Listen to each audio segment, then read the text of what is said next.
সংস্কার হলো না কেন? আর সরকারও তো সম্পদের হিসাব দিল না।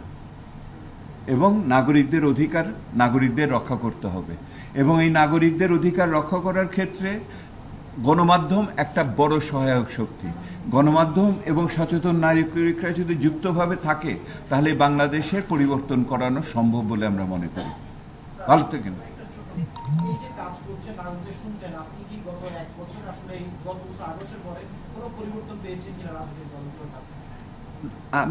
আমি যে পরিবর্তনটা বিভিন্ন জায়গায় দেখে পেয়েছি, মনে হয় রাজনৈতিক দলরা এইটুকু উপলব্ধি করতে পারছেন যে কিছু না করে পার পাবেন না।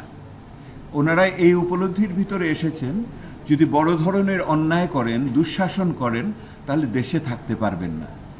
এরকম একটা উপলব্ধি ওনাদের ভিতরে এসছে বলে আমার মনে হয়। এই উপলব্ধিটা টেকসই হবে কিনা সেটা আমি বলতে পারবো না, কিন্তু উপলব্ধিটা সেরকমভাবে এসেছে।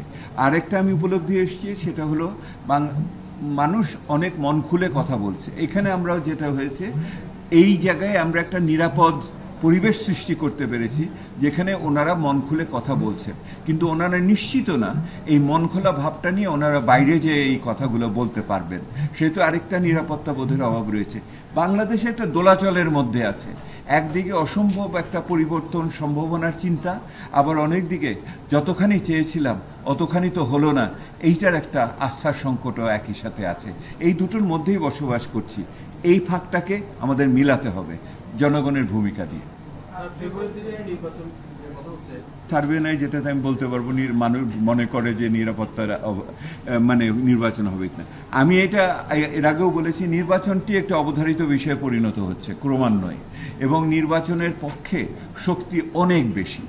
নাগরিকরা নির্বাচন চায়, প্রধান প্রধান রাজনৈতিক দল নির্বাচন চায়, ব্যবসায়ী গোষ্ঠী নির্বাচন চায়, নাগরিক সম্প্রদায় নির্বাচন চায়, সেনাবাহিনী নির্বাচন চায়, আইনশৃঙ্খলা বাহিনীর অন্যান্য নির্বাচন চায়, এবং অন্তর্বর্তীকালীন সরকারও নির্বাচন চায়। সেহেতু নির্বাচনের পক্ষের শক্তি অনেক, কিন্তু সুষ্ঠু একটি নির্বাচন করার জন্য সক্ষমতার ব্যাপারে যে শঙ্কা, সেই শঙ্কা কিন্তু দূরভূত হচ্ছে না।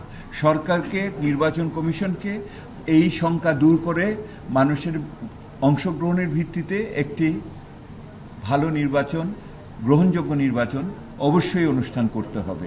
সেই জায়গাটাতে হয়নি। নির্বাচন হবে এইটা ক্রমান্বয়ে সকলে মেনে নিচ্ছে, কিন্তু ভালো নির্বাচন, গ্রহণযোগ্য নির্বাচন হবে এই শঙ্কা তো এখনো কাটছে না।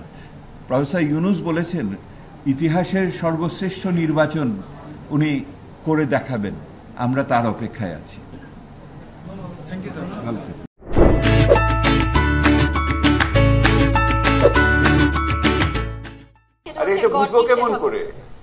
বুঝতে হবে আপনাকে তার পার্সোনালিটি বা তার জনগণের প্রতি যে সেবার মানটা।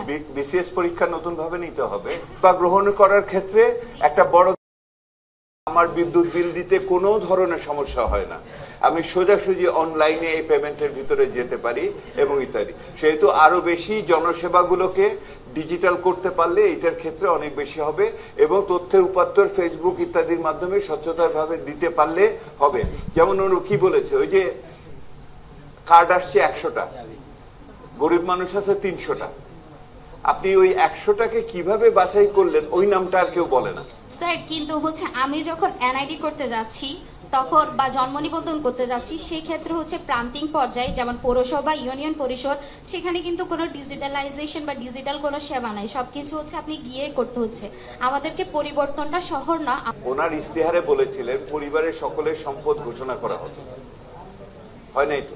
এই অন্তর্বর্তী সরকার তো স্যার প্রথমে বলছিল স্যার ওদেরকে করে নাই তো, আমরাও এটা পয়েন্ট আউট করছি। আমি বলেছি যে তো আপনি আগের মতোই ব্যবহার করলেন, এটা কেমন করে হলো? তো আপনি আমাকে বলেন, তাহলে যে সর্বোচ্চ পর্যায়ে থেকে রাষ্ট্রীয়ভাবে অঙ্গীকার করে প্রতিশ্রুতি দিয়ে করে না, আর আপনি গরিব নীতি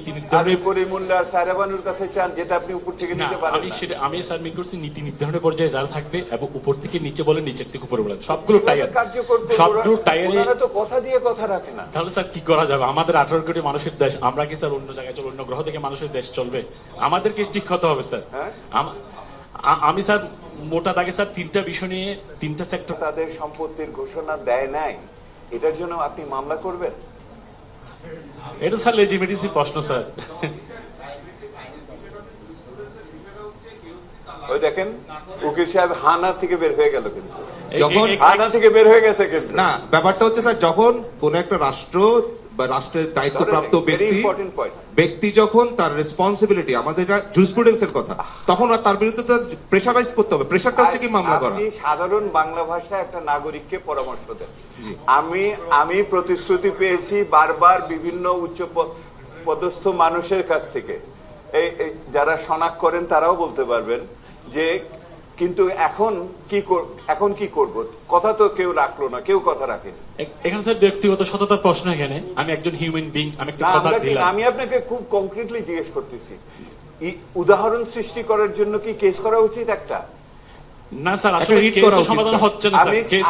আরে আপনার যারা আছে টিআইবি যারা করেন তাদের কাছে প্রশ্ন, অনেক ভুরি ভুরি আইন আছে স্যার। এর কাছে প্রশ্ন, স্যার অনেক ভুরি ভুরি আইন আছে। আমি কি রাইট টু ইনফরমেশন অ্যাক্ট দিয়ে করব? আমি কি রাইট টু ইনফরমেশন দিয়ে করব? আরটিএ দিয়ে করব? তাহলে ব্যক্তিগত সততা যদি স্যার এখানে আমরা করতে না পারি, আপনি দেখেন, এই যে দেখেন ওই মেয়েটা তো আরো অনেক সাহস করে বলছে পাবলিক ইন্টারেস্ট লিটিগেশন করা যাবে। পাবলিক ইন্টারেস্ট লিটিগেশন একটা পাবলিক, দেখেন যদি জবাবদিহিতাকে কার্যকর করতে হয়, সর্বোচ্চ পর্যায়ে তারা দায়িত্ব নিয়ে আছে, তাদের বাধ্য করার ক্ষেত্রে আমার কিন্তু আইন আছে। একটা পাবলিক ইন্টারেস্ট লিটিগেশন, জনস্বার্থে আপনি মামলা করতে পারেন। আপনি রাইট টু ইনফরমেশন, তথ্য অধিকার আইনের অধীনে আপনি এই প্রশ্নটা দিতে পারেন যে অমুক মন্ত্রীর কতগুলি বাড়ি আছে, কতগুলি গাড়ি আছে, তার সন্তান দেশে থাকে না, আপনি জানতে পারেন। আর কি আছে? এগ্রিভ পার্টি হিসেবে করতে পারি। আর হলো এগ্রিভ হয়েও স্যার করতে পারি। হ্যাঁ, তার মানে হলো আমি সংক্ষুব্ধ ব্যক্তি হিসেবে এটার ভিতরে করতে পারি। এখানে স্যার আমি আপনাকে বলি, আচ্ছা স্যার, আমি উকিল দিব, আপনি পার্টি হবেন না? স্যার আমি পার্টি হব না, কারণ স্যার এখানে স্যার আমরা দেখতেছি বিচার ব্যবস্থা মামলা করতে প্রস্তুত আছি স্যার।